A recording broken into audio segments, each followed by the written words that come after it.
हम लोगों ने चंदन लगाना थोड़ा कम कर दिया था। पहली बार मतलब जो है कोई ऐसा महात्मा साधु मुख्यमंत्री बन करके आया हुआ है जो सनातन धर्म को महाराज उत्तर प्रदेश में नहीं सारे विश्व में नाम रोशन किया। दोस्तों नमस्कार, नेशनल न्यूज पर आपका स्वागत है। मैं रणविजय सिंह। चरखी दादरी शिविर में सोमदत्त जी के पास बहुत धन्यवाद। महाकुंभ के पावन अवसर पर ऐसा दिव्य और ऐसा भव्य कुंभ न भूतो न भविष्यति। हमारे अभी तक के कार्यकाल में ऐसी व्यवस्था और जिस प्रकार से इस बार के हम कुंभ का वातावरण देख रहे हैं, मैं पिछले 15 वर्ष से कुंभों में आ रहा इसको यहाँ पर आता हूँ और भागवत की कभी राम कथा कभी शिव पुराण आदि कथा में कर। ये जो 2025 का महाकुंभ है और इसके पहले जो महाकुंभ है, आपने बताया कि आप 15 वर्षों से आ रहे हैं और यह सबसे दिव्य है। हाँ जी, दिव्य और भव्य सरकार भी कह रही है, तो आपको दिव्य क्यों लगा? क्या आपने ऐसा अलग अन्य कुंभों से देखा जो आपको ये महाकुंभ दिव्य लगा? देखिए, कुछ बातों का उत्तर नहीं दिया जा सकता है। जैसे मानना है कि कुछ बातें हम महसूस भी की जाती हैं। यहाँ आप मुझसे ही नहीं, आप जितने भी कल्पवासी आए हुए हैं, जितने भी साधु संत महात्मा आए हुए हैं, तो उनके सभी के मुख से एक ही बात निकलेगा कि भाई ये बड़े दिव्यता के साथ बड़े भव्यता के साथ ही आयोजन हो रहा है। क्योंकि लोग महसूस कर रहे हैं, जब उन्हें चीज़ें उनके अनुकूल मिलती हैं, साधु संतों को उनके अनुकूल भजन करने का और साधन प्रसादन उनको मिलता है, वो माहौल उनको मिलता है, तो इस कारण से वो दिव्य और भव्य हो जाता है। साधन प्रसादन और माहौल तो इसके पहले भी मिलता रहा है, तो इसी बार क्यों दिव्य? नहीं, वो मिलता रहा, ये बात सत्य है। लोग सरकारें अन्यत्र भी करती रही हैं, सरकारें जो भी अपना कर्म करती हैं, कर्तव्य करती ही हैं, लेकिन उसमें कभी कभी कोई विशेष इसलिए हो जाता है कि जब कोई विशेष कुछ करता है तो वो विशेष बन जाता है। एक होता है कर्तव्य की नहीं, हम सरकार हैं तो सरकार में रह करके अपनी राजनीतिक लाभ के लिए हमें कुछ ना कुछ तो करना ही होता है, लेकिन एक होता है करना, एक होता है दिल से करना।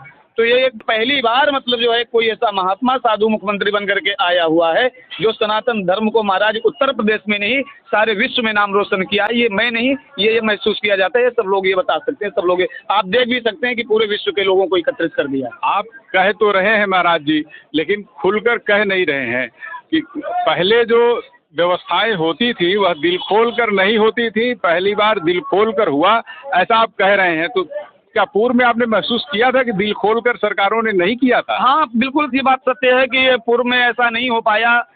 जो हमारी व्यवस्था करने वाले जो होते थे, वो हमारे व्यवस्था करने वाले ही जब हमारे संप्रदाय और हमारे धर्म के नहीं होते थे, तो निश्चित रूप से वो अपने अपने हिसाब से करना चाहेंगे। क्या आप आजम खान का नाम ले रहे हैं क्या? मैं नाम नहीं लेना चाहूँगा, लेकिन आप पूर्वोक्त में जाएंगे तो आपको जरूर नाम मिल जाएंगे। लेकिन जो हम लोगों ने महसूस किया है, उस समय भी देखा है और आज का भी समय देख रहे हैं। आज में हम खुल करके इतनी अच्छी बातें कर पा रहे हैं, अपने आप को जय श्री राम बड़े आराम से झंडा उठा करके फहरा रहे हैं। जितना चारों तरफ आज अपनी सनातन संस्कृति के बारे में जितना हम खुल करके बोल पा रहे हैं। एक समय तो हमने ये भी देखा है कि हम लोगों ने चंदन लगाना थोड़ा कम कर दिया था कि पता नहीं कैसा व्यक्ति मिल जाए, क्या सामना करना पड़ जाए।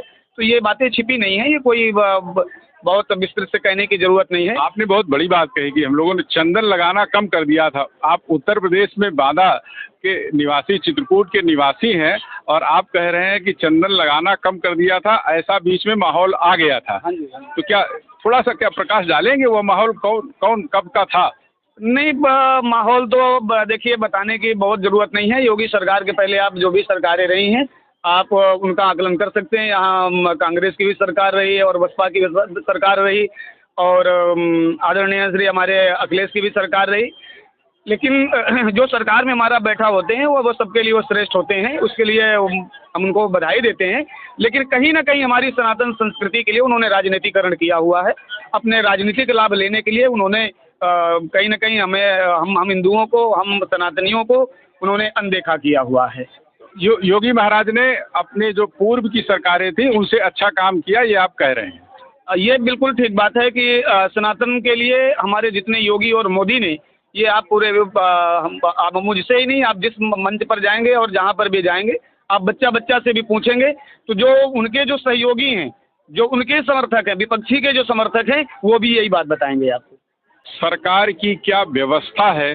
पूर्व की सरकारों ने क्या कुंभ के लिए, प्रयागराज में लगने वाले मेलों के लिए क्या व्यवस्था की थी और योगी और मोदी की सरकार ने क्या व्यवस्था की, उसे भी आपने बताया। तो आप नेशनल न्यूज चैनल को आगे भी लगातार देखते रहें।